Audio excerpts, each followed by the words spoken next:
that down, let's talk about this, shall we? Under the category of movies that are never going to make any money, Francis Ford Coppola's Megalopolis. Now, I am curious to see this movie, if for no other reason that it's Francis Ford Coppola. That's good enough for me.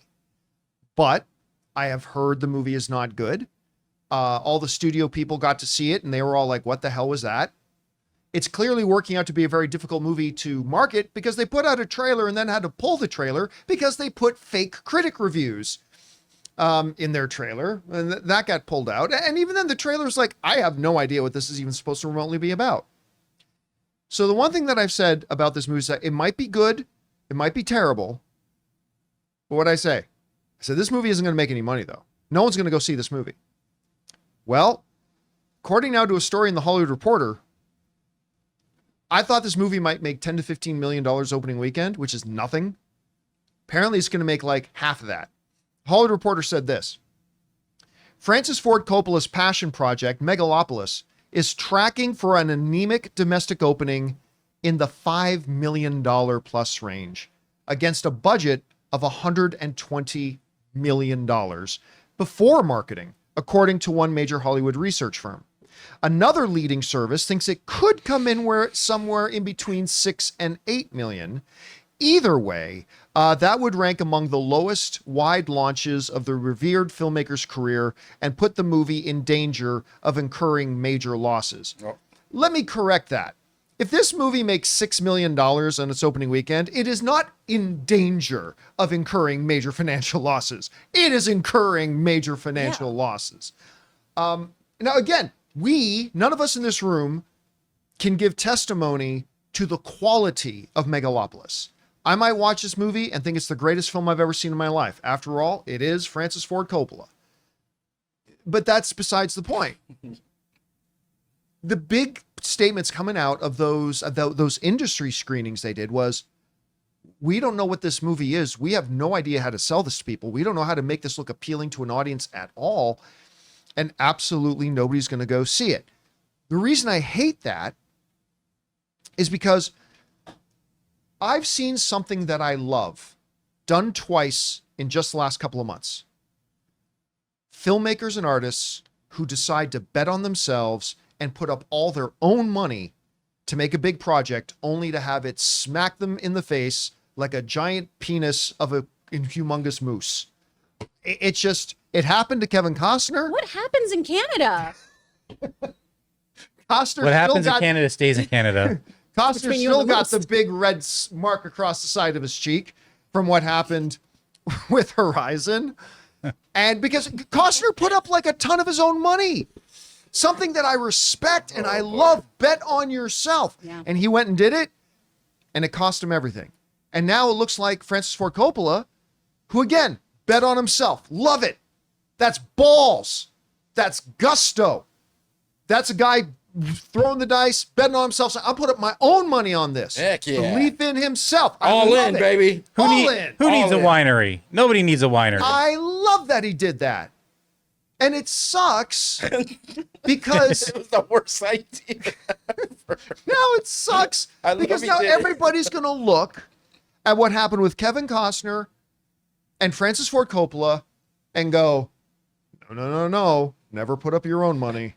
Don't never take a chance. And it sucks because it looks like Megalopolis is going to be a Megaflopolis and Horizon is already dead in the water. Look, it got my curiosity. I'm going to see it with you, but I think I'm going to drive separately because I'm not afraid to walk out of this film. That's the thing. Also, I got I'm not afraid to walk out of this film. What a man. I got a solution for this film. Just open it 24 times and then you made your money back. So it just like closes and then they reopen it and it closes and reopens. 24 opening weekends. Wow. 5 million. 24 opening weekends. You get the 120. That's much like works, your virginity, right? You can't get it again. So basically, once it's open, it's open. It's like a Pringles can. Yeah. All right. So basically, every other weekend it opens. It'll be a yearly weekend opening. 24 opening weekends and we made $17 million. Somebody in live chat said, Aura wisdom. I love it. So this sucks because I want more filmmakers to be willing to say, Because you know what? It's always easy. I say this all the time on the show. Everybody's an expert about what other people should do with their money, right? Everybody's a world class. This studio should spend this money on this. Would you? Sure, go ahead. Put up your money then. No. Here are two filmmakers who are willing to put their money where their mouth is, believe in themselves, put up their own money to make a passion project, and it sucks that they're not getting rewarded for it. Now, you can make the argument that they didn't deserve to be rewarded for it because maybe they make mistakes with Horizon, maybe they made mistakes with Megalopolis. I like living in a world where people who take big risks and bet on themselves get rewarded for it. And it kind of sucks to hear this. Guys, we want to take a second to thank a sponsor of today's episode, Miracle Made. Guys, it's hot outside and your nighttime bedroom temperature has a huge impact on your sleep quality. So if you wake up too hot or too cold, I highly recommend you check out Miracle Made's bed sheets. Miracle Made sheets are inspired by NASA and use silver-infused fabrics that are temperature regulating so you can sleep at the perfect temperature all night long. There are just so many things that make these sheets so fantastic. We already mentioned the self-cooling properties for better quality sleep, but they're also self-cleaning. These sheets are infused with silver that prevent up to 99.7% of bacterial growth, leaving them to stay cleaner and fresh 3 times longer than other sheets. No more gross odors. So go to trymiracle.com/Campea. That's TRYMIRACLE.com/Campea to try Miracle Made sheets today. And whether you're buying them for yourself or as a gift for a loved one, if you order today, you can save over 40%. And if you use our promo code Campea at checkout, you'll get 3 free towels and save an extra 20%. Miracle is so confident in their product, it's backed with a 30-day money-back guarantee. So if you aren't 100% satisfied, you'll get a full refund. So upgrade your sleep with Miracle Made. Go to trymiracle.com/Campea and use the code Campea to claim your free 3-piece towel set and save over 40% off. Again, that's trymiracle.com/Campea to treat yourself. Thank you, Miracle Made, for sponsoring this episode. Anyway, Chris, the whole trailer thing with them was a fiasco. Getting caught putting up fake reviews and fake quotes and stuff like that. They're already having trouble getting anybody to pay attention to this movie.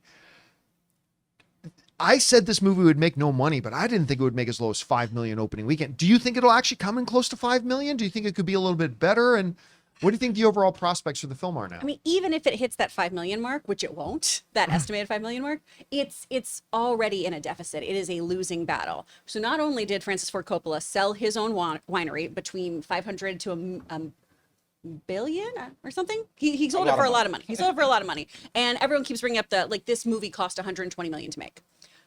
Their U.S. distributor is charging them a distribution fee. Coppola owns all the rights to this. So it's not just the 120, right, that he spent. And we talk about this all the time. Everyone always forgets about the marketing budget here.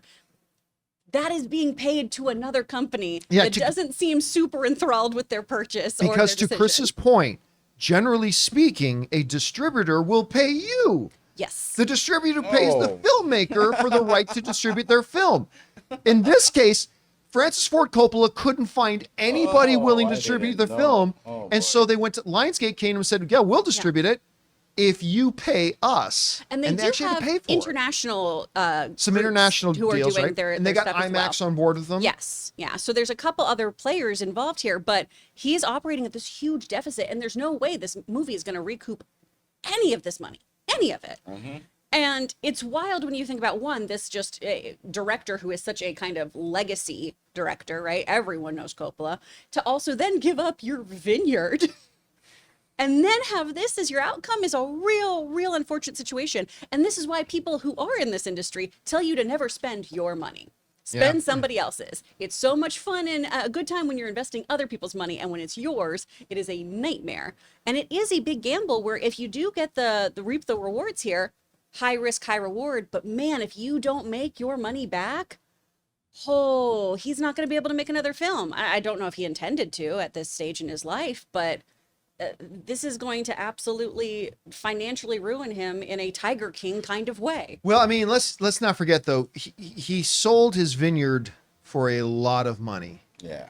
I think he's still going to have He'll have some. He spent a more quarter money of than it. me. A minimum, at minimum, he spent a quarter of what he sold to Yeah. make this film, And this that's is not taking into account the Lionsgate distribution. Well, and fees. taxes on your profit. tax. But he's still going to have like hundreds of millions left He over absolutely still. But- will. And it may not matter to him if this was his passion project. This is his like his final work. That His he wanted. magnum opus. Yeah, I mean, And that's what I mean. He's not going to be able to invest in himself. I just again. hope he's not going to be able he to make another has- movie unless he does an A24 horror film. I hope he has very good tax lawyers who structured this whole thing so that if there was a loss, oh yeah, he could doesn't put even it need good towards lawyers. He the doesn't need gain of good his accounts for winery. that. Yeah. You know, because he's still sitting. It's like, you know, he lost on this, but he's sitting on a couple $100 million still. I mean, Yeah, he's, he's doing okay. better than us. and that only counted okay. that. He had money beyond the value of his vineyard. Yeah. So he's still sitting on a lot By, of money. by the way, I said this. He wanted this to be his magnum opus. Our viewer TD wrote in the live chat his magnum opulus. So there you Oh go. boy. There Maybe you he go. sold the vineyard to Pawn Stars. Maybe he could buy it back after. Yeah. I'm sorry, the best I can do is $200. Oh, All right, guys. Question is for you. What do you think about this? It looks like Megalopolis is going to seriously flop and flop hard. I mean, I'm not surprised. It just sucks. Anyway, I haven't seen the film yet. Hopefully we all love it. Are you planning on going to see it? Whatever you guys think, jump down into the comment section below and let us know your thoughts. Hey guys, thanks so much for watching this video. Make sure you like the video, leave a comment, and subscribe to our channel. And don't forget, we have a daily podcast called the John Campea Show podcast, available on Apple Podcasts, Spotify, or your favorite podcasting app of choice. Go and subscribe to it today so it'll be there when you need it.